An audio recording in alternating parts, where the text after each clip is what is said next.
You're listening to the ReachCast Show, your weekly stop for the latest and greatest in the PlanetSide 2 universe and its community.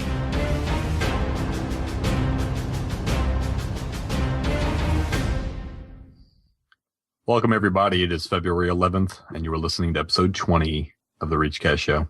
I'm your host, Torx, and with me tonight are my co-hosts, Knox and Derringer. I'm afraid to unmute because my brand new puppy is squeaking its toy. And I'm just happy to be here after the last few days. No joke. She stopped. This week's show is brought to you by the letters V and S and the number 11, which is coincidentally the number of VS shirts we still need to sell on the Vanu campaign for t-shirts. Also, we are brought to you by great listeners like you via the support the show tab on ReachCastShow.com, our new website. And we also want to mention, as always, we play with Imperial Reach on the Waterson server, and they are at ImperialReach.com. The two things we want to hammer before we go into the patch notes. First one, like I said, we have a new website, ReachCastShow.com. That's going to be where all our episodes are hosted. Support the show. I'm having a rough time tonight. Support the show information if you guys, want to donate or help us out by using affiliate links with Amazon or Newegg. And all the information on how to use them is on there. So, and then the only other piece I want to talk about before we get into the show notes is t-shirts. The Vanu campaign is 9 out of 20, I want to say, and the NC one is 5 out of 20. So if you guys, Vanu guys, want your t-shirts printed, we still have to get 11 more people to get one. And I will contribute myself if we get above 15. And you just know that NC aren't going to reach this. You don't even mention anything. I don't even bother. NC have the blue one looks the best too. That's the sad part. Yeah. As of this recording, we have 7 days left on all three campaigns. So, which means when you hear it, it'll be 6. Yeah, so if you're looking to order one of these, you are running out of time. So get on this, people. With that said, let's get into the patch updates for the week. I'm going to get these mosquitoes in the air and rain down some hellfires on those fools. Oh no! What the f***? I should have listened to the ReachCast patch notes.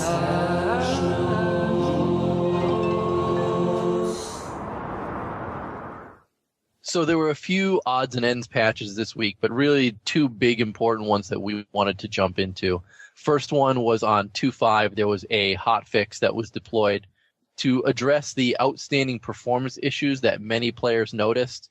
This would reduce the frame rate hitching and improve overall gameplay for a lot of people. Now, I know on last week's show, I had some pretty harsh words to say about Game Update 02 and how it had pretty much broken my ability to play altogether. The 2.5 hotfix took care of every issue that I had in-game. My FPS was back to normal. And everything's been great ever since. So I was ecstatic to get that 2.5 hotfix. Yay. Aside from the 2.5 hotfix, which also helped me out a great deal, we have the 2.8 hotfix / patch they put in. The first thing, we're not going to cover everything first off, but the main thing being is that they now have anti-air for the Sundays. So they call them the G30 Walker and the G40F Ranger. G40F Ranger is kind of like a max arm. G30 Walker is just like what you see on the most of your aircraft. I'm really glad that they provided anti-air functionality for the Sunders. It was needed. G30 Walker is the same one on the Prowler and other tanks as well. Yeah, good point. Yeah, sure. Yeah, and I've seen a lot more anti-air Sunders rolling around now than I have before. Well, I would hope so, considering they didn't exist before. Yes, thanks. Thanks, Mark. So the membership status info pane also changed, and apparently it will correctly show players' membership tier. Well, that didn't work for me. Yeah, it works for me. Well, good. I did 1 year membership, and do you know why it's copper? Do you know why it doesn't work for you, Knox? Why? Because PlanetSide 2 doesn't like you. No, remember. So let's go back to something we had. I think when they released the whole membership tiered chart earlier when the game released. Remember how it works? It's consecutive. Yeah, so but I bought your membership. Yeah, and I starts me off. I still get my 50% bonus. Like the membership works. It's just the visual on that new little membership status still says copper for me. Yeah, and I bought the 6 month, but it won't show it until each month goes by. So it's like we should be in silver right now, which is what, 2 months in. So either way, it's not working. It's not working entirely correctly, but I think that's supposed to be because it's supposed to be like commutative. Listen, you're an idiot, basically, is what I'm saying. Yes, you could just do what I did and not. I see one little thing there. You can do what I did and not buy a membership at all, and then you don't have this issue at all. This is true. If I didn't buy anything and didn't spend money and didn't help support the game. Basically, what Mark's saying is that he doesn't support the game and he doesn't care. That's right. Very, very aggressive. I think we all know that's not. I think we all know that's not true. It doesn't work for me. End of story. All right. Prowler anchor projectile speed bonus was incorrectly set too high. This was a big one because I tried the Prowler anchor speed and it was awesome. In a fully started Prowler, it was just unbelievable. And I said to myself, this is going to get nerfed. If Ivana came up to me and said, Prowler's so OP, I wouldn't argue it. How did that go? How did that go again? Prowler's so OP. Prowler's so OP. That's how oppressive people talk to me in my mind. That's awesome. That is awesome. Why are the Vanu oppressive? Oppressive, like, when people are like on the forums. That's the voice in my head. I was going to say. You apply the cool bra voice to everybody that oppresses you. Anyone that's a total doucher in the forums, that's the voice I give them. Very nice. Nice. It makes the forums so much more entertaining. But yeah, it was set too high. There's no way. I wouldn't have argued anyone saying that it's OP. So, well, the next point was the nanite auto repair system. It was disabled from damage time decreased down to 2 seconds, or down by 2 seconds. And the amount of damage repaired was increased for all vehicles who have the nanite auto repair. And I think the consensus was too. I'm the only one that uses the nanite auto repair, so that's why I got to talk about this one. You smoking? I use it on my lip all the time. Yeah, dude, I love it. It's amazing. If depending on how populated the continent that you're going to be bombing on is, you literally never have to sit down for repairs. The only time you have to sit down is for ammo refill. I use it on all my lightnings because they're so quick to get away that it kicks in all the time. Oh, it's amazing. I love the nanite repair. I use it over the composite armor almost entirely all the time on the lib now. But that's a good idea. I should probably use it on the lightning. The armor doesn't seem to make much of a difference on the lightning. I agree. It's just so weak to begin with. The last two things I want to hit on the 2.8 hotfix / patch was the lock on weapons air to air and lock on heavy assault weapons. The angle has been reduced. Basically, what that means is you need to get closer to the center of your crosshair in order to lock onto something, which I agree on. I think that's good. And to kind of tag along with that, the Annihilator lock on times have been increased by a second, so from 2 seconds to 3, which there's a lot of complaining about the Annihilator in general by the community, which is for good reason in my opinion. There's not much to say about that unless you two have something. I really like the lock on angle reduced because I consider locking on anything to be stupid. I don't like lock on weapons. I really want them to implement a dumbfire Stinger missile for AA.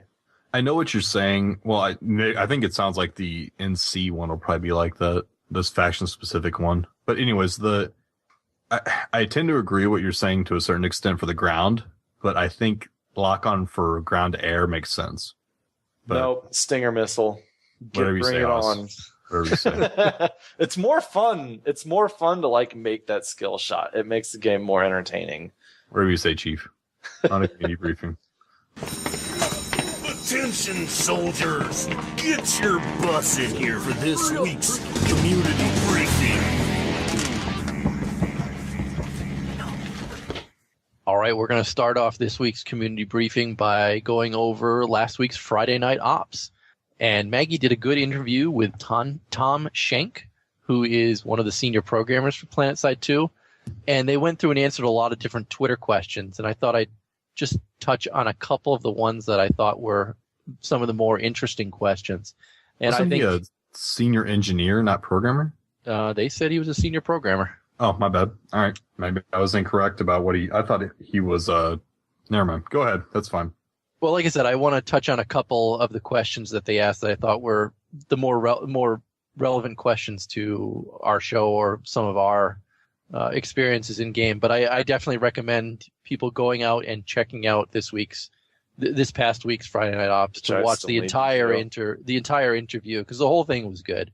This guy used to program games for the neighborhood kids back in 1990, and he said at one point that he was actually programming the game in and then leaving his computer up like it was an old Apple IIe, and the neighborhood kids would come over and play the game, like he'd create some maze game or something, and then he'd turn the computer off at the end of the day, and then the next day he'd program a new one. So this guy's hardcore. Oh my God. I know. I was really impressed. I'm like, oh my God. So some of the Twitter questions that were asked. One person asked when we will get PhysX in the game, and his simple response was that PhysX is currently in the game. A lot of the tanks and things like that are done with PhysX, but a lot of the special effects that people are looking for with PhysX are not properly optimized, but they will be in the game eventually. So really just the stuff to pretty up the game hasn't been optimized. Other people wanted to know why the most recent optimization patch decreased their FPS. And his response simply was, in general, the recent patch increased most people's FPS. And if that you're having issues with a particular system, that he said, go to the forums and post your system specs. There are a lot of people out there who would be gladly take a look at what you're running and give you optimization things for the user options.ini file. And he also said that user options.ini file is something that you should feel free to go in and make changes to. It's not something that their terms of service says that you can't edit that file. Now, the final question, this is the one that I really liked. Someone asked if there was still a lot of performance to be gained from CPU optimization. And he said, yes, there's still a lot of performance to be gained. And especially they're looking to produce some gains on people with multi-core CPUs. So those of us with 4, 6, or 8-core CPUs, they're looking at lots of optimizations to get those extra cores active. And I was especially excited with that one since I'm running an older AMD system, still a 4-core system, and I don't think that it's fully taking advantage of all of that. If you have 2 cores, it's not multi enough, though. Exactly. Do they even make 2-core CPUs anymore? Sure. The i3s are multi-cores, but they're hyper-threaded. Oh, okay. Still 2 cores, though. But they're still 2 cores. Weren't some of the older i5s only 2 cores as well? No, all i5s are quad. All of them are? Okay. Older ones, I think, might be 2. You might be right about that. I thought the i5 the very first gen ones before. I thought the i5 2500s were only 2 cores, but I could be wrong. Before they did i3s, I think you might be right. Oh, man, I hope I'm not wrong. I really want to stick it to you guys with this one. Hey, I admit it, I'm probably wrong on that. I'm not all-knowing like Knox is. This isn't a tech podcast. Go on. Alrighty. Well, next, Maggie and Jimmy answered some questions from chat. Just to touch on a few of those, someone asked when the second batch of submachine guns will be out, and they said they're coming soon, very soon. Someone else asked if there were going to be any VS-specific max abilities coming, because a lot of people pine for the days of PlanetSide 1 where VS Maxes had jump jets. They said yes, more abilities are coming for all classes, not just Maxes, so we should look out for those. Someone else was convinced that the NC guns are shooting louder, and they said that's not necessarily the case, but that they did make a small change to the system to give some sounds priority over others. So now you actually might be hearing those NC guns, whereas before they were kind of tucked under some of the other game sounds. I like the way you describe that, like tucked, like snugly under, like another game sound. That's right. I like that. Look, I've had no power for the last 3 days. It's been very cold here, so I'm sorry if I immediately go to snuggly things like that. Next, someone else asked if they were going to introduce left-handed graphics, meaning that your player in-game would be holding everything with their left hand rather than their right hand. Jimmy loved this idea, but said That's that 'cause he's a Counter-Strike player. right, said that there's nothing like this in development for PlanetSide 2. I play on left hand on Counter-Strike too. Someone else asked if they had thought of replacing some of the transport slots in galaxies with more guns. I thought this was a great idea. That's a pretty cool idea, yeah. Remove all the transport slots and put every single one a gun. Or they even said, think about if you just load up the right side of your galaxy with all guns and then just do circles around a base. Just cert options. That's an awesome idea. I like that. Yeah, they agreed that it was a good idea, but not something that's in development. That sounds so cool. Like, doesn't it sound cool? That's your C-180 gunship, right? Exactly. And the final one I wanted to point on was somebody asked if there was any way they could make light assault better. And Jimmy's response to this was so awesome that next time I'm in game, I'm doing this.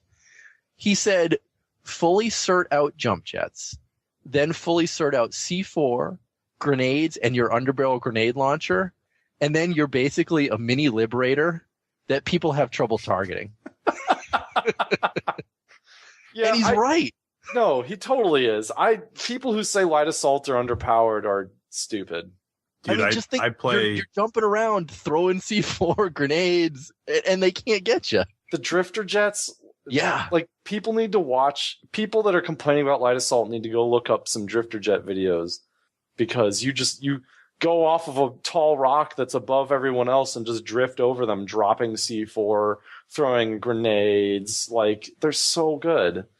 Now, Torx, you play light assault almost exclusively, so 99% of my time in game is spent LA. This is your wheelhouse. As much as he is absolutely right. The thing is, though, you have to take into account once you get your jump jets close to max, even rank 4 is pretty good, and you practice and get yourself accustomed to using jump jets. I mean, the thing is, your KD ratio with LA is not usually going to be that good. Depending on how you play it. If you're going to play it effectively, usually you're kind of up in the combat with it. And personally, I used to use like the Lynx and some of the carbines, and they're good, but you're not going to stand toe to toe with the heavy. It's no point in trying. You have to use the jump jets to their full advantage when you're combating someone else. If there is vertical potential, you should be using it. That's the way I feel like. Exactly. And because of that, shotguns are extremely effective with LAs. People, when you're closing in on someone, and this isn't tips and tricks, I'm not going to go way into this, but when you're closing in on someone, use the height, use your vertical advantage. People have a hard time following you. Even good players have a hard time if you're up and down, using your vertical advantage over them and closing in on them with a shotgun and then clearing them. You have to be more careful about how you do your approach vectors and if you should initiate or fight or not. But as you get more confident with it, you can find yourself being extremely effective as a light assault up close with C4 and a shotgun. That's, take it for what it's worth. But something else in the community briefing now that Mark, our Derringer covered F&O, is Command Center. So the next episode of Command Center, where Higby and T-Ray have their show, is going to be February 14th. Valentine's Day. Yeah. And ReachCast will be on it. T-Ray came out to St. Louis, and Knox and I were fortunate enough to meet him, do kind of a short talk, and some of the other people there were fortunate enough to be able to also talk to him. We had a great meetup, and I think they plan on putting all that in that episode, so check it out. Yeah. And is it live like that other one? Yeah, they're all live from now on. So if you're not spending the night with your honey and you're a nerd like me, you got a new puppy, so I know that's not quite the same. Oh, well, I see what you're saying. All right. So, anyways, moving on to the forums. One post I found was called "Things This Game Needs," and in parentheses soon, and not a single person responded to it. But I didn't even agree with most of it. But there were 2 points that I really liked. Well, not really liked. One, I didn't agree with this one. Tunnel overhaul making more inefficient that making more than inefficient teleporters, because that's kind of what they feel like right now. I think the tunnel system that they put in now is a proof of concept. Anyone complaining about the tunnels being useless, you have to realize that they're doing it in small steps. This is a game of making small steps towards a bigger goal.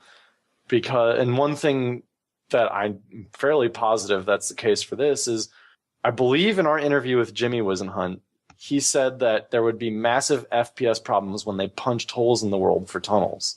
And this proves that they can now do it. So I honestly don't think the developers are saying, all right, tunnels are in, you guys should be satisfied. And one thing that I really liked in this was a rebalance of station cash costs to fill low and medium priced weapons. The high priced tiers are oversaturated. And I fully agree with this. This is something that I've been thinking about actually a lot, is every new weapon that comes out is 1,000. And there's maybe a couple that are 100 and a few that are 750 or 500. Like pretty much every weapon that you'd want to get is 1,000. And I feel like they're pushing their luck on that one. So I agree that the high tier weapons are a little oversaturated and don't even necessarily determine that necessarily mean that this gun's better. And a good example would be the M77B and the SR7 sniper rifles. They're basically exactly the same. One's 100 certs, the other is 1,000. So yeah, but I can kind of see it would be less.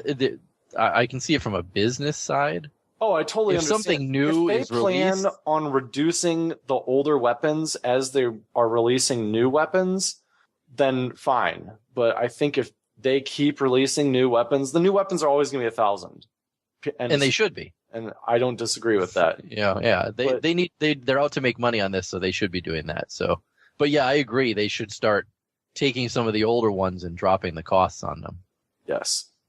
And that can't hurt to that do a makes it feel too much like play to win, or pay to win rather, because you're getting 1,000 certs is not like, it's not as casually easy as it is in a game like LoL. Well, let's go on. Yeah, We're drawing I didn't mean to go here. on that for so long. Sorry. Well, let's jump over to Twitter then to do a little something different. Earlier this week, T-Ray posted a picture of a new vehicle.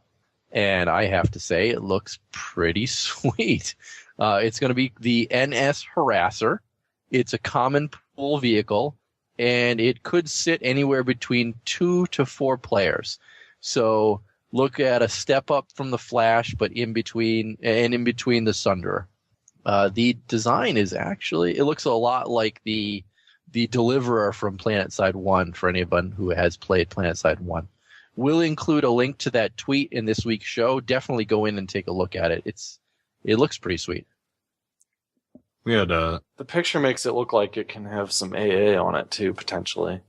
I'm sure they'll give the same pool weapons that the Sunday and those have. I really hope they do. That'd be nice.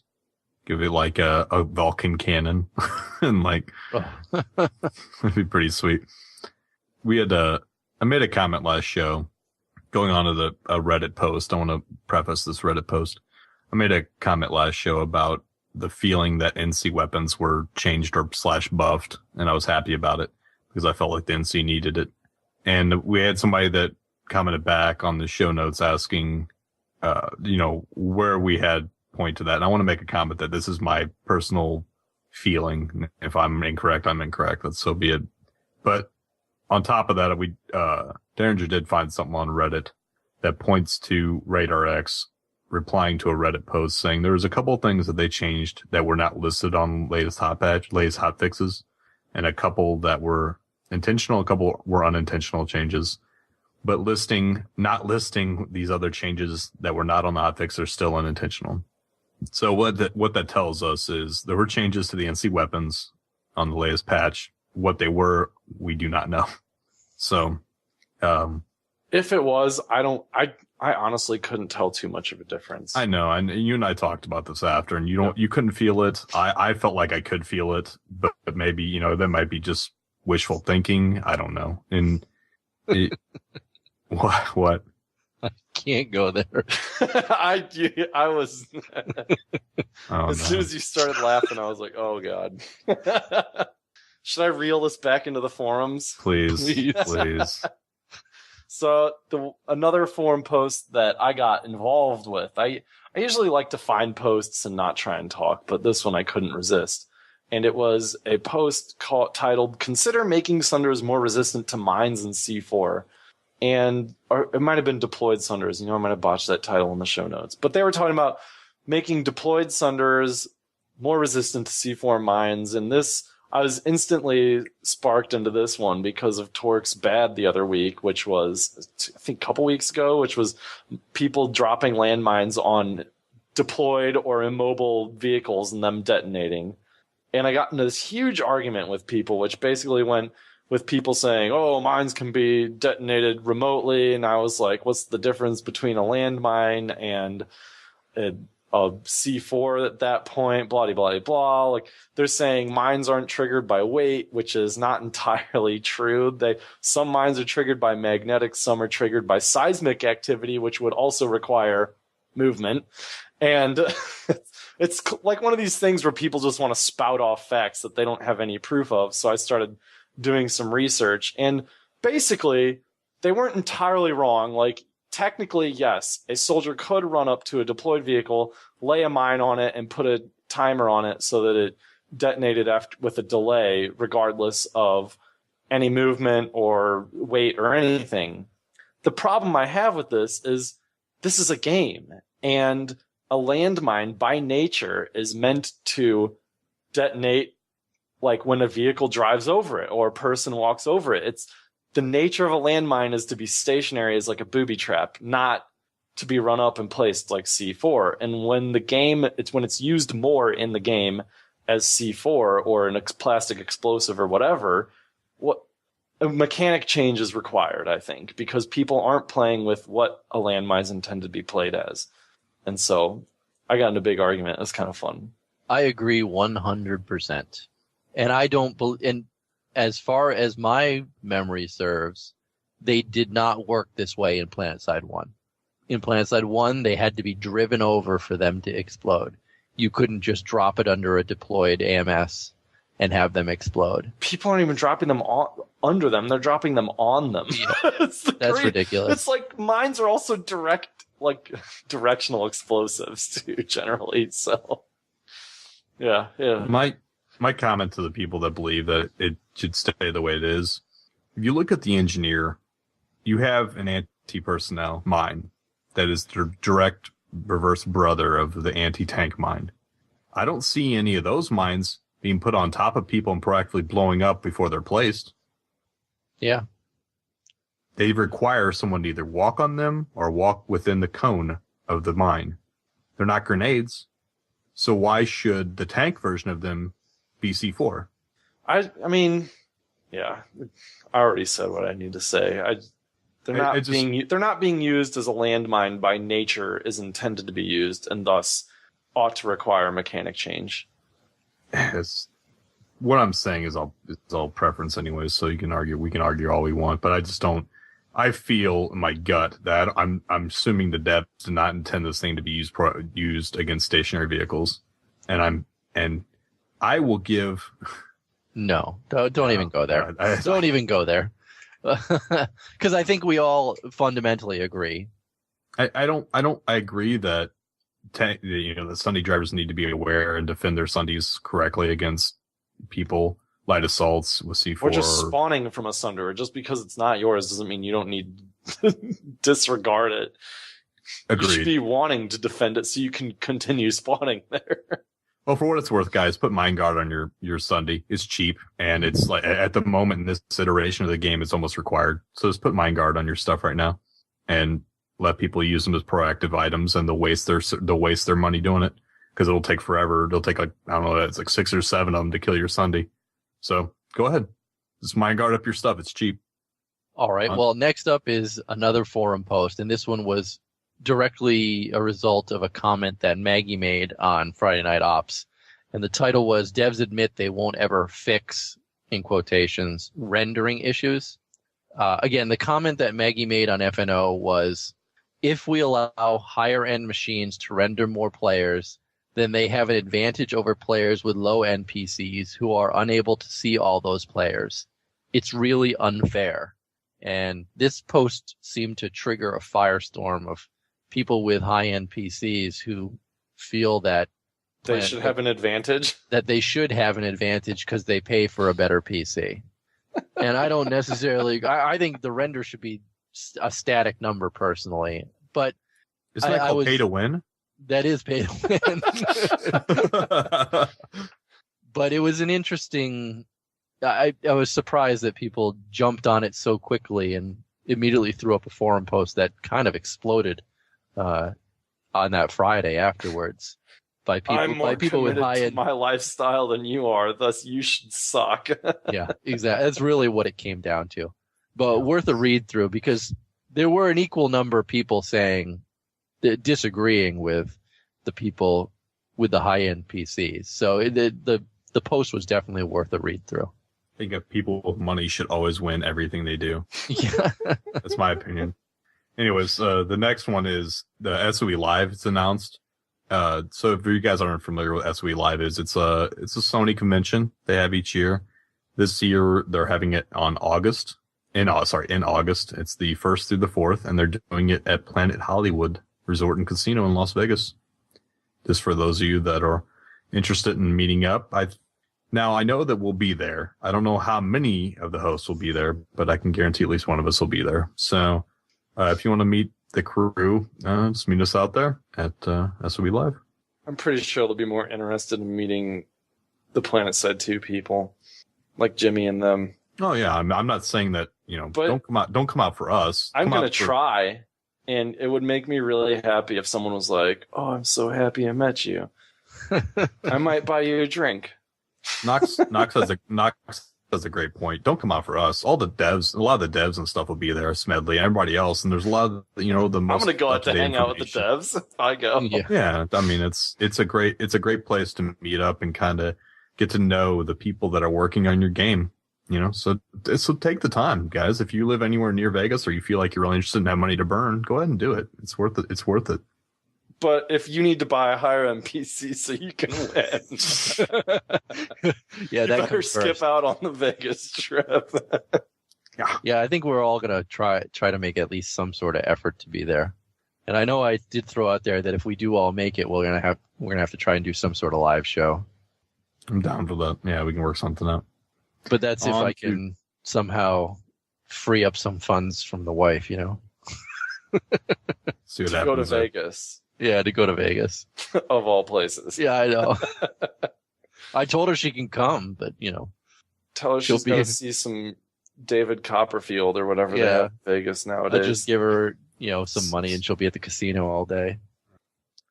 All right, well, next up, we wanted to give a quick bump to the people that are putting together something called Gamepocalypse.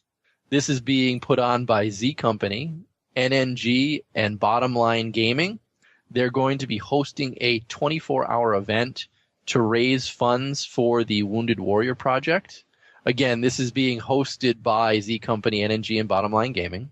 They are still looking for more event leaders and others that are willing to help out. If you are interested in giving them a hand, you can contact Rycon directly. He's going to be the lead on the whole thing. His email is Rycon, RYCON, @bottomlinegaming.net. And this looks like it's going to be a pretty fun thing. Again, it's going to be a 24-hour event. They're going to be doing races, operation takeovers. They're going to be giving away station cash codes. And it sounds like it's going to go down on the Matherson server, and everybody's going to create BR1 characters and have at it in a 24-hour mayhem fest. And this is going to be going on March 16th, 2013. So if you're interested in something like this, check out the link we're going to include and get in touch with these guys. Sounds like it's going to be a heck of a event. Yeah. Last thing I wanted to do for community briefing before we went to the community question for the week is basically a shameless self-promotion for myself. I put a forum post up this week, basically, and tried to incite a good fight on Amherst, since we haven't seen one for such a long time on Watterson. And we got a fight, which is good. So in lieu of that, in my opinion, a good thing, I wanted to say expect more forum posts out. The forum post that I put up for this one was called "Advance Towards Me, Brethren," and I like that. Yeah, expect more. Maybe once a month or every couple weeks, whatever. We'll work something out, but every so often, expect a forum post with the title "Advance Towards Me, Brethren" and a continent and a time, and we're going to do it up on Watterson soon. I like that. If I could play. I thought the best response came from Fear the Amish of Zen of Onslaught, who posted the picture, said, "Female canine, please." He went with your theme, and it was perfect. I liked it. Yeah, I thought that was awesome meme Piggy popped up. Yeah, we have a lot of, without going too much in detail, we get a lot of questions, email, calls, otherwise, Twitter, things we can't put in the show, but general questions saying, why do we always have to play on Endar? There's a constant discuss with Endar lately, and I agree, other continents should be played on as well. And I don't even know why the other continent, like Amherst, is so much more fun. Because Endar has the crown. What else do you Amherst is more fun in some respects. It's not as fun for tank people, in my opinion. That's Esamir. Esamir is the tank, place. But still, it's not Endar. No, I'm not. Every continent's got its own perks, and that's exactly why they're different. Try them out. I don't know what this infatuation with Endar is lately, but I'm getting way off track. Lately, it's been released since release. Yeah, the community question for the week, or what we had for last week, was: do you think that SOE should put in a test server for people to test out patches before they're released? And there's some of our calls we'll have later on in mailbag have the answer tacked onto it, but we have an email back from Andrew. He says, "Hey guys, it's Wes Marv from the Genuine server. I think that a test server in PlanetSide 2 would be good. The devs would get some really good feedback from the community and maybe have a thread on the forums so that people could issue their complaints and comments for the test server." Thanks, Andrew. And I are Westman V. Sorry. I think I personally believe that yes, a test server would benefit the game, greatly. See, I thought about this and I disagree. Okay. Because it works in a game like WoW or any RPG where you have a very large portion of the game being PvE. There's zero PvE in PlanetSide. So drawing players from the real servers onto the test server means less players on the real servers, making them lower pop. And you're not creating a new character. You're not playing your character that's built up, but do you honestly think that test server wouldn't just be slammed full all the time? It totally would, because it has new content that you haven't seen. It doesn't matter that your character doesn't matter. Well, who says that they can't just do it in small iterations? Say this time between this time on this day, we're going to release this test patch. Well, okay. Another argument to that then, counter-arguing, is they're going to deal with that. They're going to be taking attention to keep that server up and running when it gets hit with thousands of people wanting to play on it, causing it to be a lag fest. I mean, or just dealing with the drama of, this, who knows? I just don't think it's a very good idea. Well, my opinion is that I think it is a good idea. So you're in the vocal minority here, Knox. I am. But, I mean, if they were to just limit it to 2,000 players, you're not going to take away the masses from all the other servers. They've got limits in place on how many people can be in playing the game at one time. So I don't think you're going to see the massive drain. But my biggest concern is you're going to discover things like the stutter failure and the FPS issues by having a test server. Maybe it's just because we just saw those last week and they were so horrifyingly game breaking for a lot of people that I feel they're missing out on an opportunity by not having a test server. I understand that argument behind it, but at what point, you're standing up a server, it's got to be of the same quality, I suppose, and or test servers are never really the same quality. they're not as refined and clean. No, they're not. But so it's going to be laggy, and people are going to be like, "Oh, well, this is laggy. This patch is clearly not ready." And I don't know. It's not. There's no PVE, so I don't see how it benefits the game. I think more testing with lower end machines. What I imagine the problem with the last patch is they're testing at work, but they don't have what I would consider an average machine to test on. Well, how about this? Let's put it back out there for one more week. Community, you can email in or call in. The answer is, do you believe a test environment would be worthwhile for the game? And we'll give you another week for it. And I'd love to hear your feedback next week before we go on and on and on about this. Let's go on to ReachCast University. Jimmy, what are you doing in there? I'm playing PlanetSide 2, Mom. Are you decent? Yeah, Mom. What do you want? You got a letter from the school. Well, let me see it. Open it up. Jeez, I am, Mom. Well, what's it say? It says... Congratulations. You've been accepted into the ReachCast University. Cool. My baby is growing up. Boom, boom, boom. Pretty quick ReachCast U for you guys this week. Gonna go over in-game voice and eliminating annoying people. A lot of people play with in-game voice disabled. There is a solution to this. When the person is talking, without eliminating in-game voice completely, because I actually like in-game voice, when the person's talking, you'll see their little name popping up in the bottom left of your screen by the minimap. Hit Alt to bring up your little arrow mouse key. Drag your mouse down to their little name, and you can click the speaker icon next to their name, and it will mute them. Or you can turn them up or down by dragging on the little volume bar next to the name. It's quite nice. And then you don't have to worry about joining a pug that's using in-game voice and you having to turn it on and off, because you can just mute annoying people. And I've muted maybe 3 people.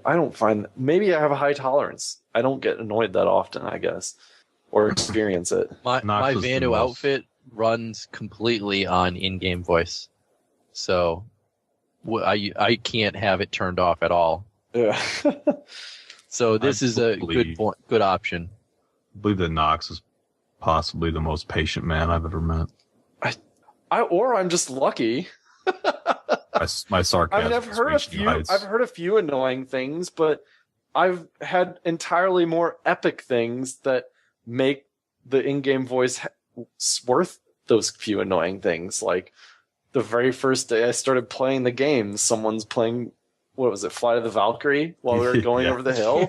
That was pretty cool. That alone makes months of annoyance worth it, because that was just the coolest thing ever. Anything else to that? No. It was very quick. That's it. The good, the bad, and the OP. Have another drink on me, soldier. Okay, thank you kindly. If you can look hard enough past all the death and all the sorrow, there are good things. You must remember that we will overcome the good, the bad, and the overpowered.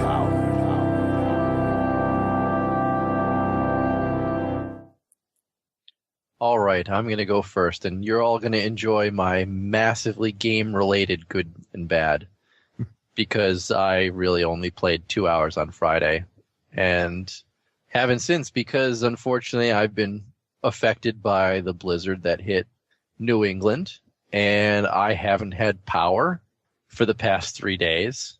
I showered for the first time this morning. It felt great. So my good is that I have power and heat again at my house. And my bad is the blizzard itself. And if I never see snow again, I won't mind. See, I have something to say about that, actually, is I've never experienced more than 6 inches of snow. And I feel like I should experience at least 2 feet of snow once in my life. I'll tell you what, 2 feet of snow, having to evacuate to an emergency shelter, having your house being 40 degrees, you'll just be thankful you haven't experienced more than 6 inches of snow. I know it sucks. Don't get me wrong. But it's the same thing with, like, I want to see a tornado. I want to, like, see this. I want this to happen to me. That's so not I quite can understand how much it sucks almost. Tornadoes not as, it's a very inspiring sight, and by inspiring means it scares the living.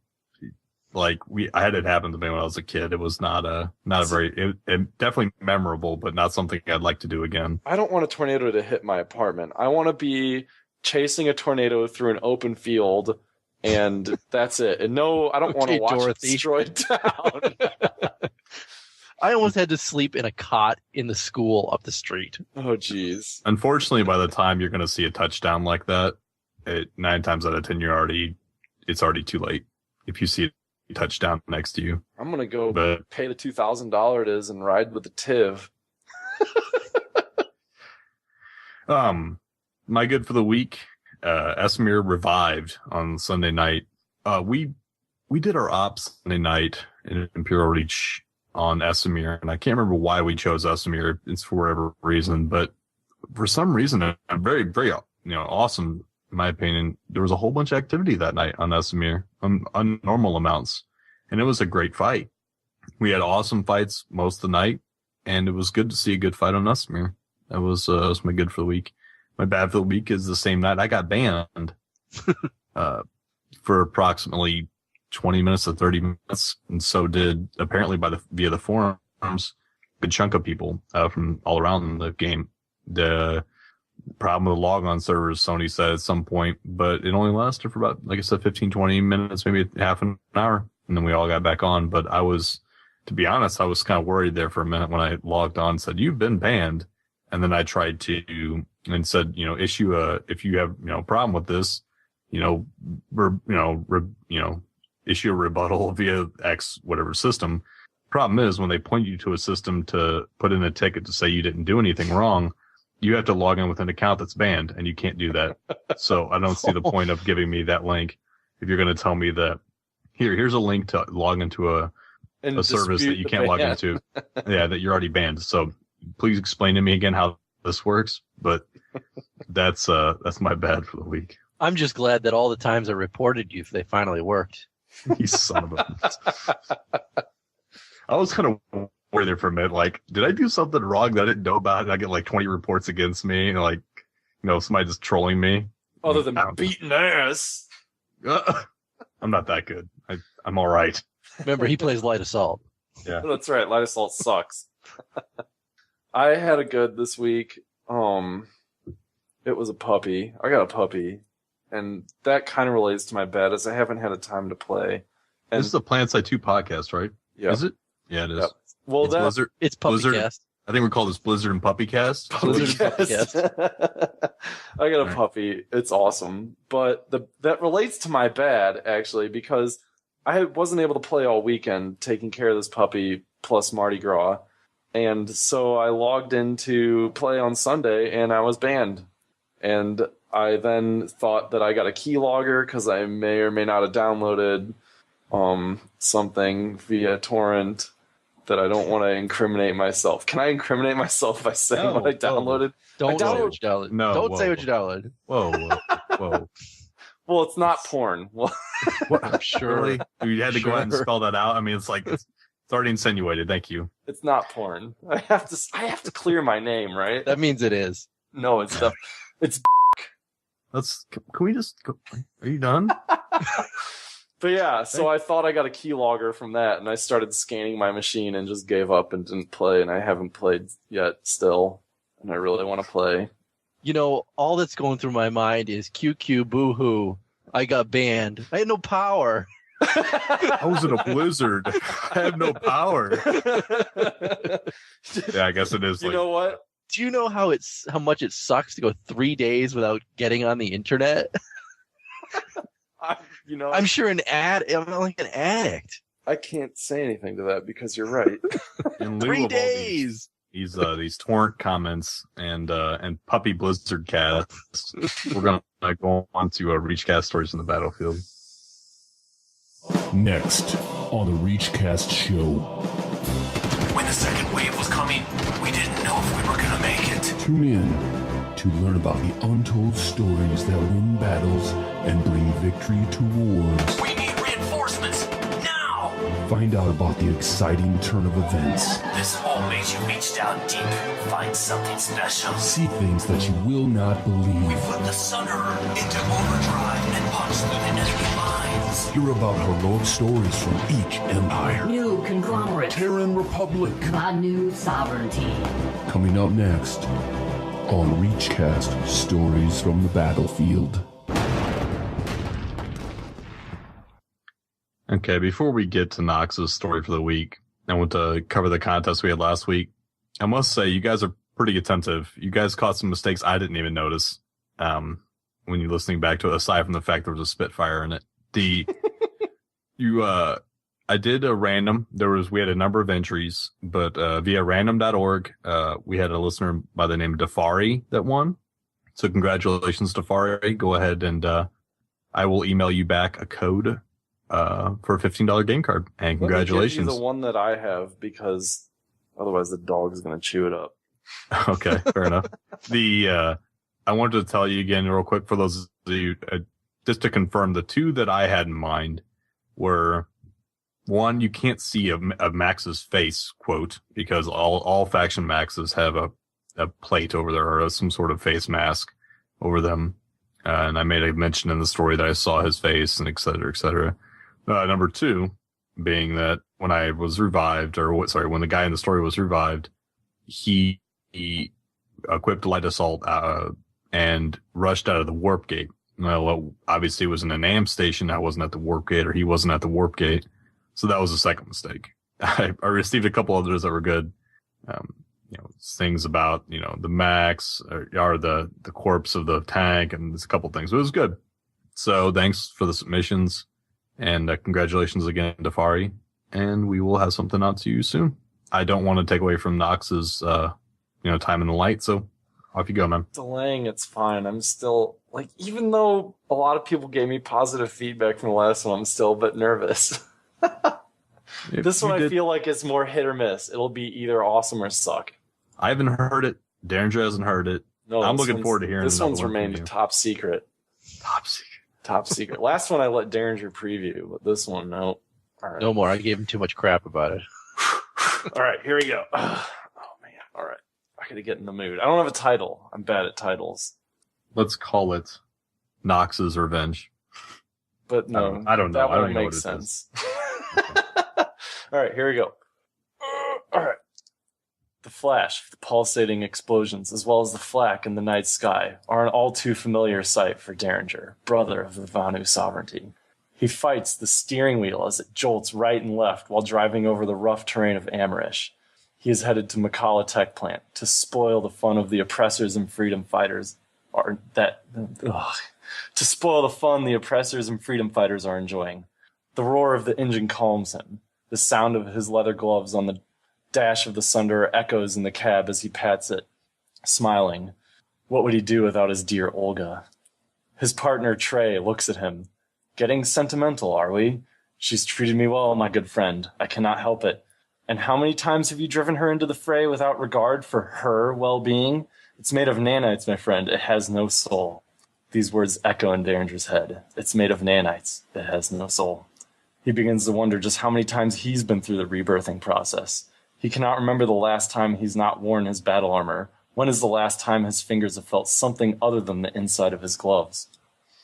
Hey, buddy, you there? Snap out of it. Jolts him back to reality. He can now feel the explosions in the distance as he nears the waypoint.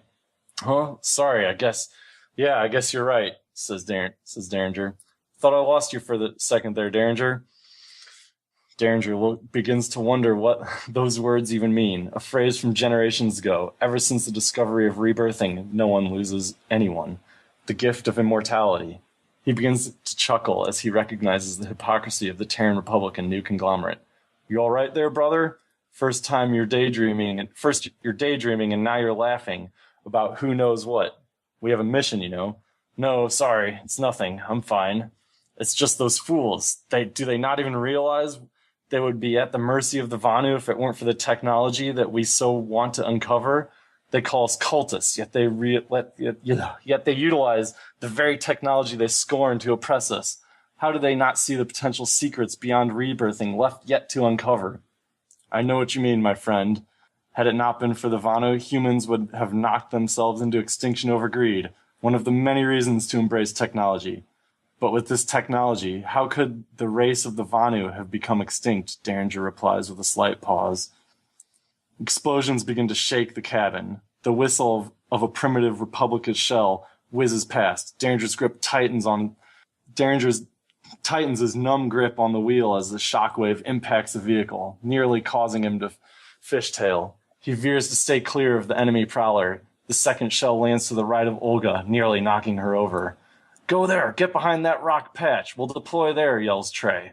Derringer, without responding, has already headed towards the directed location. Moments before arriving, a prowler shell rocks the side of Olga, throwing the tail out, causing Derringer to lose control for a moment. He can feel her skid sideways and fishtail. Alerts are flashing all over the console, telling him what he already knows.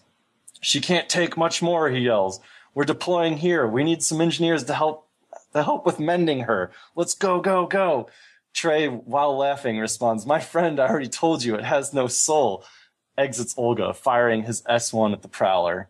The glow of the S1 reveals a severely damaged prowler. Just before impact, the prowler let loose the second round. Derringer's knocked off his feet. His vision is blurred. He looks up, realizing Olga is destroyed, but he feels nothing, just as he felt nothing when gripping the wheel because of his gloves. He continues to survey the damage, realizing that all of his squad mates have fallen. His beloved Olga is gone. He is all alone, but he feels nothing. He knows his squad mates are going through rebirth at this very moment. He can simply access a terminal and Olga will appear in front of him in moments. This chaos never ends. Before rebirthing, there is peace. As soon as men had nothing to lose, battle ensued. For greed and control, for technology. Was technology really the reason why much of Araxis lies in ruin? Is technology the reason for this endless war? The curse of immortality? Would we still be fighting if we'd actually had to lay down our lives? Did the alien race known as Vanu realize the curse of technology? Did they let themselves die? The only true peace? The traitorous thoughts race through Derringer's head. He shakes his head, smacking his hand against his helmet. He mutters to himself, snap out of it. The Republic propaganda must really be getting to me, he thinks. Talking to yourself again? It's Trey. Where are you? I see everyone except you. I'm still alive. Alive, he thinks. So are they, all thanks to technology. He smiles. We'll meet back up with you shortly. Hold your position. Those Republic scum are going to pay. Roger that. Derringer closes his comm and smirks. Before he realizes it, he's laughing quite loudly. Pay? With what, he thinks? Their lives? That's the end. Wow, how about me? Jeez. I know. I had to make it all about you. You're traitorous. Jeez. I'm glad Trey and Olga were in there. I really dig. Trey is the man, shooting his S1 and jazz. Is the S1 I forgot to fact check that. Yeah, no, you're fine. You're fine. Yes, I got the S1 right. I was like, I think it's an S1. I like all the focusing on rebirth and technology and the hypocrisy and all that. That was cool. I tried going a bit into the lore. I read a bunch of lore about it, and I was like, all right, so rebirthing's part of Vanu alien race technology, and the Vanu want to get more. Basically, is what I found on the wikis. So, that sounds good. It's more fun to write than read. I kept messing up. I'd really name it Olga. Yeah, you named your vehicle Olga. So I got that. My dad's car name is named Olga. So I was like, what's a good car name? Nice. That's awesome. Wow. I don't know what to say. What would you rather name your Sunder? No, I'm just saying story all about me. I didn't expect that. I'm kind of at a loss. Tom's writing stories about me. I don't know. Well, okay.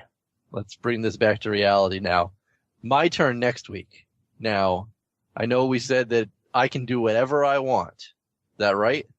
So I suppose so. Yeah, yes. All right. I'm throwing this out to the listeners then. I know a few of you want to submit stories, so not only we're going to do it this way. Anybody who wants to submit a listener story, send it in. Not too long, though. Email it to reachcastshow@gmail.com. I, not these two, will pick the best one. I will read it, and I will award a $15 game card to the best one. How do I do a word count in Word? We can use these as comparisons. Let's I'd say- Derringer, how long do you want it, Derringer? I want it under 3 minutes.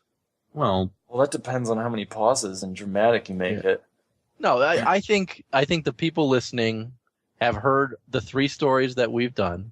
Keep it around what we've done so far. Not too long, not too short. People who write these things know what they're doing. You email those in. You guys have got a week.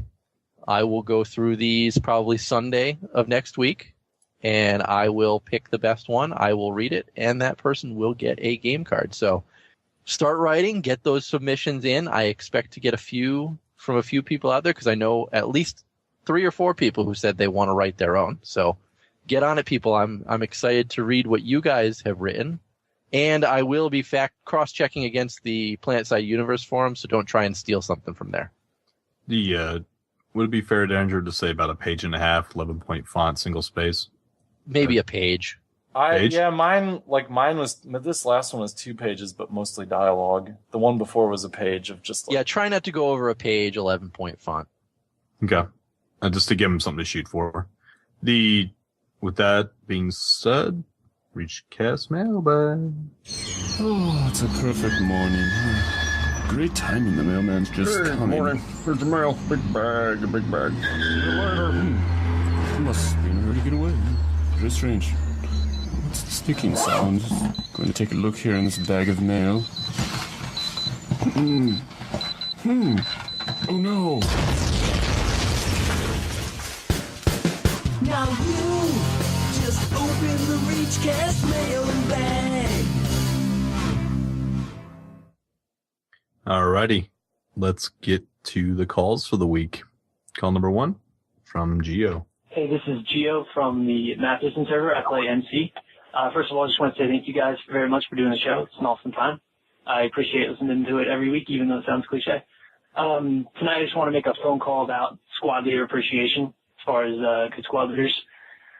Since I've been playing the game for about a couple of months, obviously I kind of developed a flavor of, the people in my outfit who I know I want to follow versus the ones that are kind of like, I'd rather just solo for the night than play in that guy's squad because I'm not going to follow that guy into combat kind of thing. Some of the people, it's just the basic things like somebody who shouts or yells or tries to play like Full Metal Jacket out there, like everybody go, rah, rah, rah. Just because you're yelling louder doesn't mean we're going to get there faster. Or, if you're just playing as a squad leader and you've got a stream of conscious thing where you're sending everybody to the left in tanks and then your one tank dies, so you decide to recall everybody back to the warp gate or way to the east in a reverse or something, like that kind of stuff, that gets old quick. You lose cohesion of the group. And, I'm sure a lot of people don't want to play in something like that. The squad leaders that I like playing with, they all have something in common where, they're informing everybody about what's going on, but they're not spamming on their microphone all the time. They're not just talking about anything all the time. They're like letting the comms breathe a little bit, which is nice. The other thing is, like, obviously they're worried about logistics. How do we get our group from one point to another? But while they're doing that, and this is what I like to do when I play squad leader as well, is thinking about, okay, if I get everybody to that tower and we drop on it or we die, how fast can I get the rest of my guys back into the fight, whether it's a squad beacon or medics or, they have to run. And the good squad leaders will always put their squad in a good position as far as getting back into the fight as fast as possible, not only because it's fun for them and their squad, but they're worried about, obviously capturing the base as well. But I guess, it's just, thank you for the people that pay attention. The squad leaders appreciate the people that pay attention. It's, really fun to be with a group of people that, you can get 12 of 12 people on a point when they're going into a big Zerg fight and not have, look in your map and see all the people going in different directions in your squad. It's really a lot of fun. And I just want to say thank you very much to the people who play in tight, close-knit squads. Yeah. So I want to hear what you guys think as far as what are the best things that you see from squad leaders, just on the subtle things, obviously. And you know what, Knox? I'll let you dive right into it. Thank you very much, guys. Bye.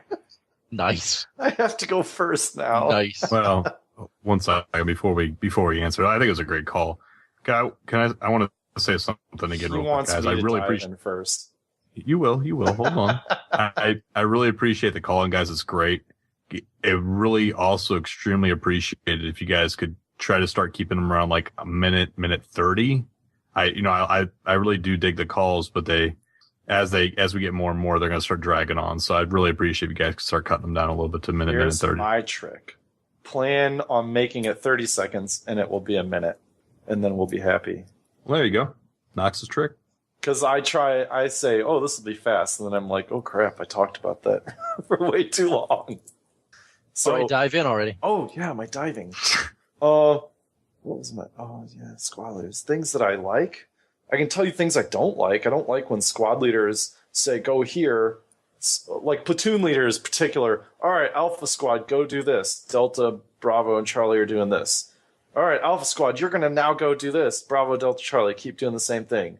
All right, Alpha Squad, now you're going to go do... There's 4 squads, dude. They can all go do different things. Like, he has his squad going do all the fun things, and then all the other ones get to do the boring job, and it's stupid. Things that I like everything that he said. Is basically things that I've noticed. It sounded like he was pretty much describing the squad leaders of Imperial Reach for the most part. I'm serious. Those guys do a heck of a job every time I play with them on ops nights.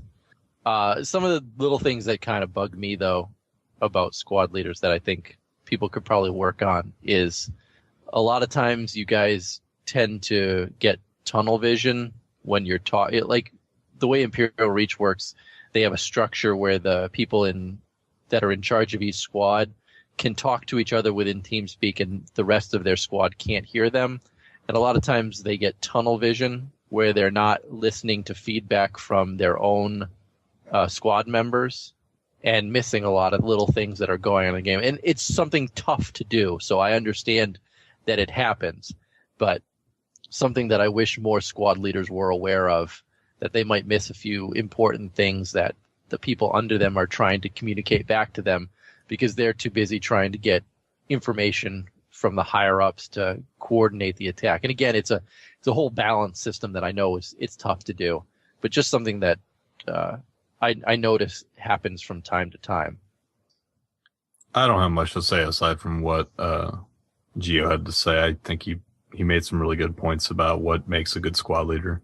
The squad leader that's more concerned about keeping the squad active is a good squad lead, and is concerned about the squad's spawn points and just the overall health of the squad instead of just what's directly on his mind over the squad's, well-being is a good squad lead.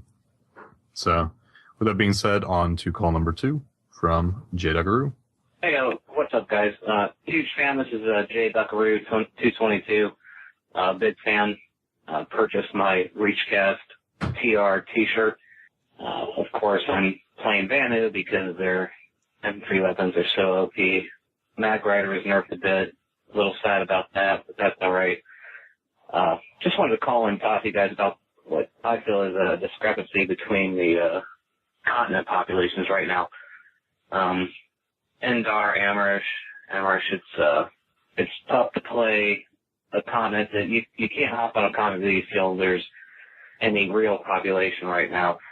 The server margins are way off. If I come in on prime time, I work, I come in, and I can't go to the continent I want to play on. I have to play the continent where the population is in order to have any fun. So I'm just curious, do you guys have any ideas and any ways to incentivize to get people to the different continents, to spread out the population?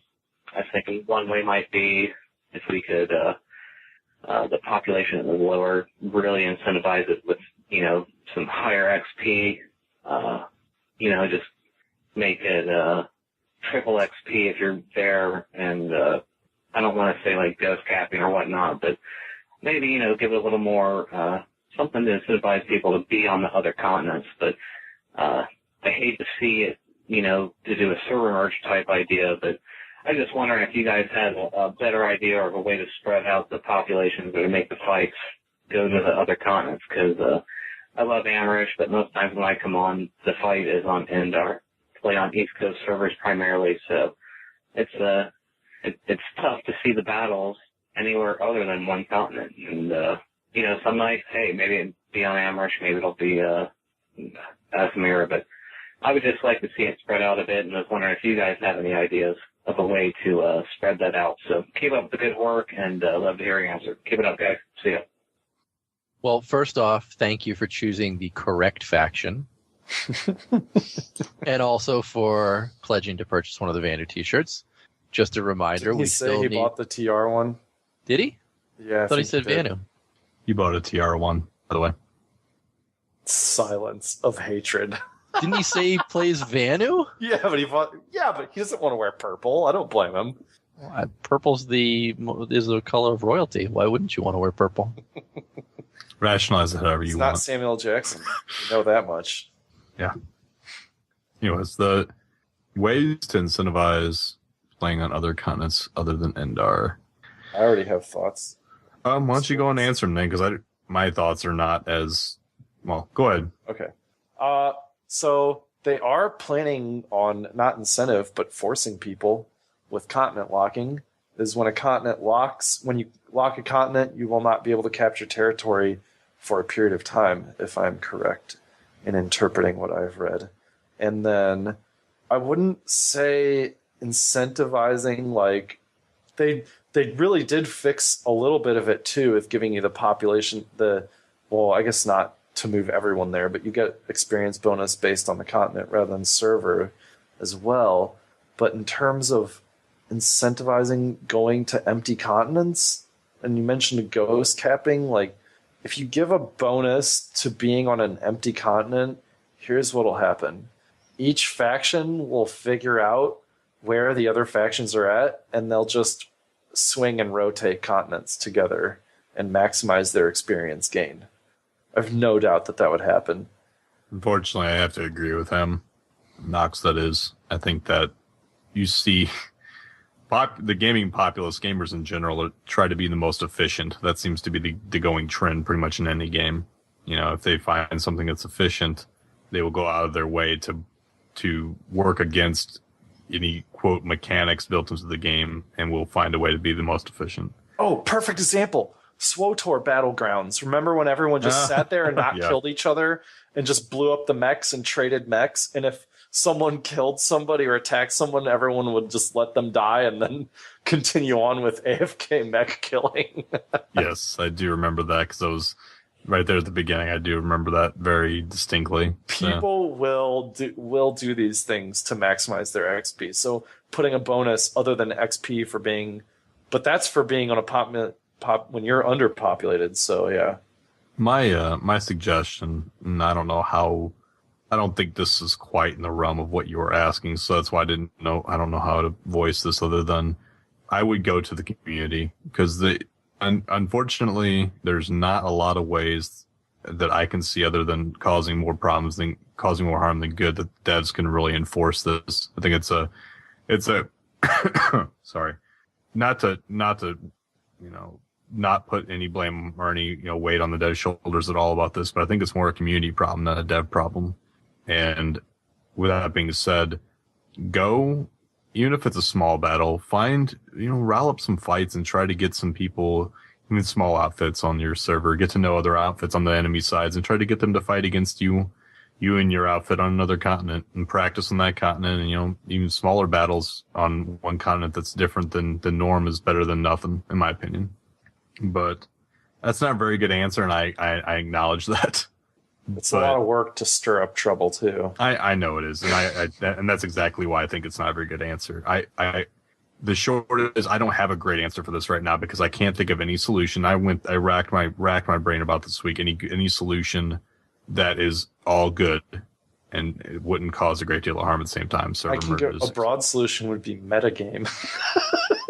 Well, let me put it this way: solution that that you can currently do. Not, I understand that there's a lot of development still needs to be done in the game, and they're working on it. But as in the current version of the game, I don't have a good answer. I'm sorry. On to the sorry, Derringer. I didn't mean. Do you have anything before we go on the next call? He really bought a TR T-shirt and he paid it. Well, do you mean to be fair to him? He wants to buy a T-shirt that he knows is going to get printed. Yeah, I honestly, I think anyone who ordered Vanu and NC, if they really want just a ReachCast shirt, order a TR one. Because I don't think the NC one's going to get purchased. The VS one, the VS one might still have a chance, in my opinion. Yeah, the VS one still does have a chance. You're correct. 7 days, and if you guys are listening to this in your Vanu, you want to support the show, hit it up. If you don't hit it up, they're not going to get printed. It's pretty simple. Well, it's not like you have to do it now. Wait until the last day, and if the last day it's not going to do it, then go buy a TR one. Why would you wait until the last day? Because then everybody's going to do that. That's a good point. Because don't forget, if you don't buy it at all, it's not going to print and be done. You're not paying to not get a shirt. Right. If you pledge and it doesn't go through, you don't get a shirt. You don't get charged either. Yeah, you don't get charged. So. Okay. Call 3. Hello, ReachCast. This is Spax. I play Terran on Jaeger. And my question, or I guess my comment, is something along the lines of maybe some development enhancements for the future. I would kind of like to see some map enhancements to where we could possibly maybe move the map to a second monitor. I'm tired of being killed or assassinated when I'm checking out the map. I think it'd be good. Maybe it's a dynamic web page that you have to log into and have an account to log into to see the server maps and their active status, where they're at now. I just constantly have to go find a place to hide to figure out where to start sending squads and things like that.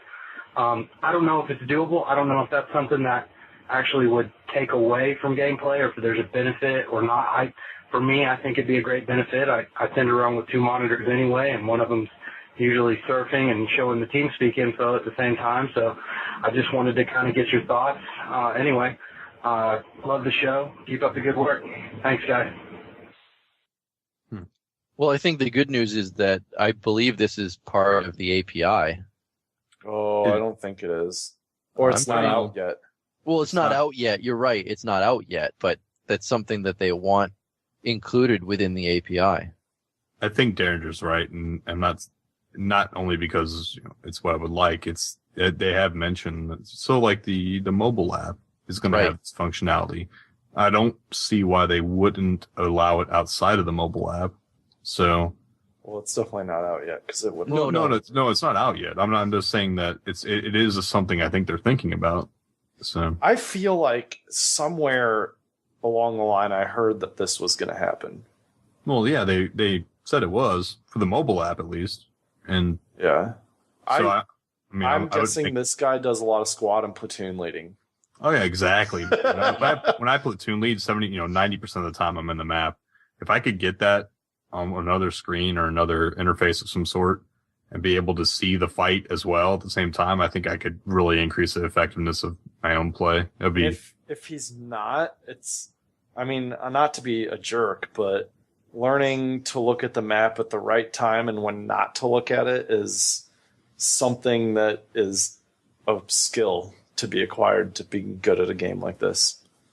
I can say that there was a question asked on Friday Night Ops if there was an ETA for the API, and Maggie and Jimmy just replied that it was coming soon, but they didn't have any other info on it. But I still do believe that interactive map is part of the API. Well, if they do the API the same way they've done the game, it'll probably be in primitive form when it first gets released. And I'm going to go to our website right now, which is reachcastshow.com, because we have a link to the roadmap there, and I'm going to scroll through that real quickly and see if the API says anything. Oh my gosh. You are such a bad word that I can't say. The call number 4. Hey, ReachCast. I play on Soltech, no matter what time of the day or week, almost no one plays on Amrish or Esamir. Now, I have characters on the Waterson server as well, and I see the same thing over there. Not quite to the same degree, but it's still rather barren. I love Indoor, but I'm just getting sick of seeing it. And the only time I've even seen a decent battle on Amrish was during the Ultimate Empire Showdown, which was the most fun I've ever even had in the game. Now, my first idea for fixing this was for Sony to shut Indoor down for a week or two, hoping that people would see the light, so to speak. But I'm pretty sure people would just flock right back to Indoor as soon as it came back online. So the only way I see the other two continents becoming populated is if a new gameplay feature was implemented. I'm thinking something, for lack of a better word, like a football mode, where factions have to transport an item from their warp gate to the bases in order to capture them, or vice versa.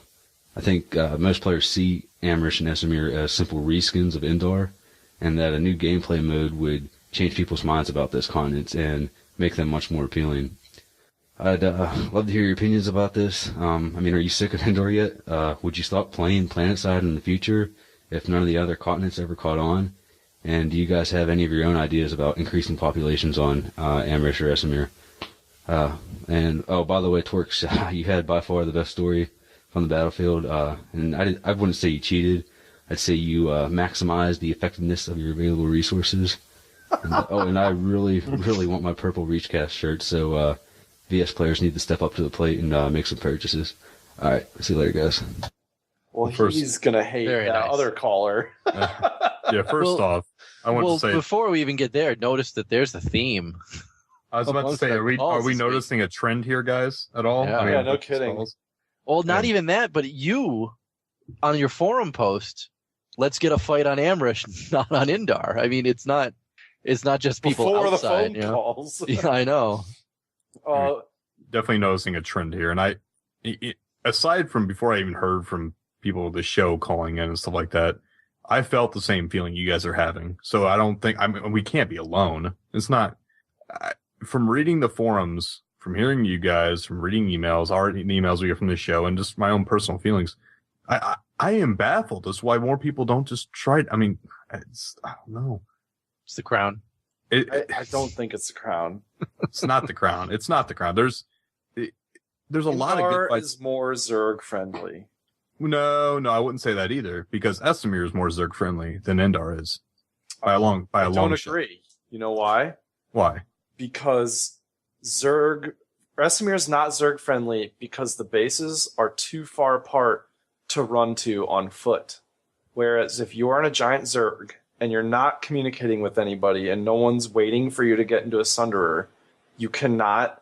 It's more large outfit scale friendly at Esamir, but you can't just like, oh, I lost my tank, I'll just run to the next base and get my points still, because it's so far away on Esamir. Everything's much closer, making it more Zerg friendly. I guess I can see what you're saying. Have you ever noticed a real Zerg? Like a real Zerg that's not a single outfit or two outfits working together is just a swarm. That's the only time you see a swarm of people running on foot. Let's not totally disregard his comments in the call. Oh, but I totally like his football thing idea. Yeah, and that's what I was going to try to get to. I mean, an objective-based, it doesn't have to be, over complex. An objective-based, you carry this in a vehicle or whatever the case may be to X, plus. And to expand on that, it could be as simple as SOE rotating events on different continents to attract people. Just skipping Indar, though.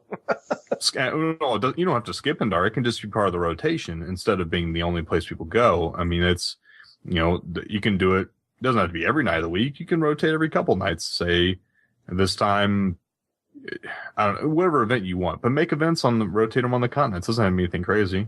It's a downward spiral, really. It's hard to get everybody to move to a different server when everybody's on one server and they're like, well, I don't want to go there. There's no action. How about this? It's a terrible mindset to have. Anybody listening to this show, get your outfit to move to another continent for a little bit. If you have any say whatsoever. Say that, but when's the last time? I say I haven't played much and I don't like it, but every time I log in, I play with Imperial Reach, I play with Digital Revolution. Every time they're on Indar, I'm like, why are we in Indar, guys? Look, So I don't know. There's fighting here. You're completely wrong, and 110% wrong. Okay, because other the than last op nights, the last two op nights we've had have been on Esmir and Amrish. Yeah, but op nights is 3 hours of 2 days of the week. There's 5 I haven't played on many Indar. other hours to play. I haven't played personally on Indar myself for the last week. I intentionally go to another continent. I try, and there's just nothing, and it's boring. I agree. It's all ghost capping on the other ones. I don't. You know what I also realized, though? On a ghost cap. If you make a new character, you always get dropped on Indar, too. Yeah, it's a good point, I guess. Now. Anyways, because that's where all the squads are. Oh, yeah.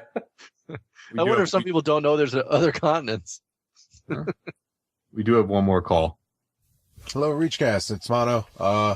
After all my hubbub last week about the MLG stuff, I realized that I didn't even. I'm really bad at PR. I didn't talk at all about the flash race that I had. It went well, except I want to put out a huge thanks to Imperial Reach because they were the only ones that showed up. Red Oak and Racing Devil Dinosaur signed up and they showed up, and they were the only ones for a while. So then Red Oak went over to the Imperial Reach channel, got a whole bunch of guys that I guess normally join in on your fun days, and brought them over. So we got top 3 was Atrix, who came in first, and he got the 2000 station cash. Then you have Blasting Yo Face 8 times. I forget what his actual title was over in your outfit, and then you also got Racing Devil Dinosaur came in third. So thank you so much, guys, for playing, and I hope to have another one. I don't have a date planned for it yet, simply because I would like to have it as a monthly thing, but I think I may be busy the first week of March, so maybe the second week of March. Stay tuned. I'll keep you guys updated, and thank you so much for your support, because it helped a lot, because Imperial Reach was the only ones there. So anyone else listening, come next time, because there's money available. All right, thanks, guys. See you. I feel bad. I said I was going to help show up, and then it was my sister's birthday. I totally forgot that. I was like, oh, yeah, about that. Can't. You're a disappointment to us all. Yeah, I felt bad. All right, well, that was it. I like things like this. Anything like anybody in the community that wants their stuff, wants us to advertise for them for community events, we'd be more than happy to. Anything about the community we love to sponsor or show it off, because that's what this game's about, community. So you guys got anything more to say about that before getting emails? No, let's move right along. All right, why don't you start us off with emails? All right, I will take the emails. First one came from Mustard. That's with an E at the end, so hopefully he's Mustard. But summing up his entire email, he asked, what is your take on the overall community of this game? Are you concerned about an overall negative tone reflected on the forums? I don't think it's this game. I think it's all games. Well, I've got As a theory. in the negative attitude. Well, I have not so much a theory, but a fact after you go, Torx. I think that people have more fun writing something negative and voicing something negative than they do something positive. Well, it's harder. It's easier to be critical than it is to be creative. That's kind of what I'm trying to get at. Yeah. I think people in that mindset, especially with the addition of anonymity, I think people find it enjoyable and easy to write negative commentary versus, something positive or more constructive. I can totally understand why. And I'm not going to berate anybody. I agree. It's not just this game, but if you want, I'll leave you with this comment so you can go on Derringer. But if you want something changed, constant bitching isn't going to help that. If you're going to write something and you're going to be critical, at least put something constructive behind it. That's all I want. I'll just leave it with that. And if you see a negative post, don't respond to it fighting the person, because that just bumps it.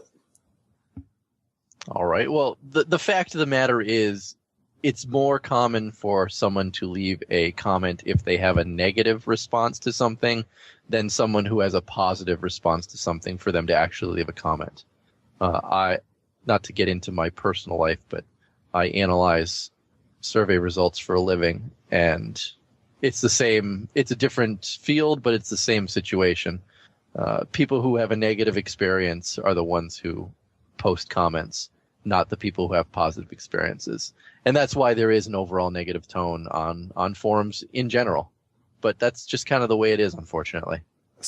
You know, that's just kind of, you're right. That's just kind of how life is. Like, yeah, I worked at Chipotle and various other restaurants, and we never got called. Like, I think we got two emails while I was at Chipotle saying, "You guys are awesome." And it was like once a week we'd get some. Yeah. Actually, it wasn't once a week. It was once a month. The people who are happy, they don't say anything because they don't need to. They just keep coming back. Right. Right. And that's really what it is. All right. Well, let's move on to the second email. This was from Nitro1. He wanted to know, he has two questions. First, he wanted to know how we got our game names. And he also wanted to know if there was a point in our lives during high school or college that we realized we couldn't play video games as much as we wanted to. And if so, when did that happen? So let's do the first portion of the question. Torx, how did you get your game name? Had they come to me first, huh? I have no clue. You don't know how you made up your name? Would you just hit the keyboard and whatever came out, that was it? I really wish I had a cool story. It's not on this game. This game or this name isn't exclusive to PlanetSide. I am trying to remember as far back as when I started using it and try and remember why. I know it was I don't remember why. I just remember that I was playing a warrior back multiple RPGs ago. I don't even remember which RPG it started it with, but I was playing a tanky warrior character. And I love how it doesn't. That doesn't tell us anything about what game it was. Hold on. I don't remember. I don't. How generic RPGs are. Well, yeah. I mean, it doesn't even matter honestly at this point. But I was looking for some sort of like beefy name and I think like Torx.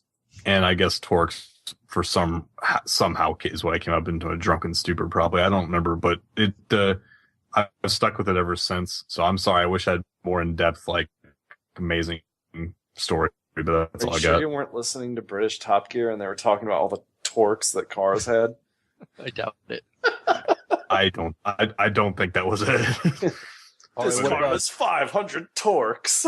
What about his second? Was there a point in your life you realized you couldn't play video games as much as you wanted to anymore? I'd have to say toward when I was playing EverQuest in high school, and I realized it was an all-consuming part of my life when I first got introduced to MMORPGs. Nice. And I had to step back and just realize how badly it was impacting my life. And I don't know if that's realized I couldn't play as much as I shouldn't. So. Yeah, no, that works. All right, Knox, where did you get your name? I've gone through many names. This is actually the first game I've really played as NOXX, and I random name generated Noxia or some variation of it on World of Warcraft. I think it was like NOXXI maybe or something, and I just added an A or added an extra X. I can't remember. And then I played that on my stereotypical female night elf rogue. And I brought that name into SWOTOR, and then this game, I was like, well, now I have to be a personality. That was also a female character. I was like, Noxia's too feminine. I can't go as Noxia on the podcast. So I chopped off the I and the A. All right, and what about a point in your life? Don't worry, you're still a little there. What? That's a low blow. Go ahead. Oh, man. Gonna take jabs at me. I'm not gonna take jabs. Yeah, I'm trying to restrain myself. Go ahead. You might as well say it. So you're still the most feminine out of us, but that's fine. Just because I got a puppy. That's why I was gonna say that. Like, just because I got a puppy. Whatever. So when did I realize? I've gone in and out of that realization multiple times. I realized it with Counter-Strike. And then I was like, well, I can play WoW more casually than I can Counter-Strike, because I took Counter-Strike very seriously. And I actually did play WoW more casually than Counter-Strike. And then that stopped happening, and I was like, oh God, I can't do this. And I quit playing WoW and that for school. And then I started back when I finished school. And then I was like, I can't play WoW. I need to find a real job. And then I found a real job, and then I quit playing again. Or before that, then I found my real job. Then I started playing games again, and it's like, honestly, I had it this weekend. I was like, I have this dog that I have to take care of now. All right. Well, my name, I originally was doing bulletin boards back in the day. That's the old form of forums. And I was doing one where you paid for time to chat on the bulletin board. And I had just gotten a paintball gun that was a Derringer Mark II. And I was like, Derringer, that's just a cool name. And that's where I got the name, and it's what it's always been. Nice. Back in my day. This was back in 1989. Oh my God. And I've been using the name since 1989. Good Lord, dude. And as for a point in my life, I met my wife in college, and that was the turning point. Once you get that solid girlfriend, etc., I realized, hey, I don't want to sound dirty, but there's better things than playing video games. Now, granted, I still played a lot, but not nearly as much at that point when I met my wife in college. Granted, when I found World of Warcraft, it's like everyone went devolving back into that state. But yeah, for me, it was meeting the right girl. Alrighty. You want to handle the thank yous for the episode, Knox? Yeah, Knox, dive right in. That's me. Dive right in. Dive right in. Diving into the names. Thanks to Freeside, Mr. Ghosty. I almost said that one wrong. Compass, Chlor, Ritual, Haterade, Sunny, Kiefer. Good job. Mono, Westman V. Is that Westman the Fifth? Nitro 1. I like how you question yourself and just keep going. Like, is that Nitro 1, Defari, Kyle, Geo, J Duckaroo 222. Remember the guy who bought the friggin' TR shirt? Oh, that's him. Yeah. Really hung up on that, aren't you? I am. I can't get over it. Spax, Mordicant, Red Oak, and Mustard. Mustard E or whatever. Maybe it is Mustard E. I assumed it was Mustard, but the name Mustard was taken, so he had to drop an E at the end. Oh, that's what I'm guessing too. So the E is silent. Right. You're all Mustard E. Wow. Bet she's yellow. Wow. Contact info for the show. The new website, being the first and foremost, ReachCastShow.com, has all the social media, all the listening, basically all the info's on there. You'd see at the bottom bar or the tab for where to find us. iTunes is always Stitcher. If you want to stream with low bandwidth, Stitcher's the place to go. You can email us, reachcastshow@gmail.com. You can call us 415-787-3224 or 415-78-REACH.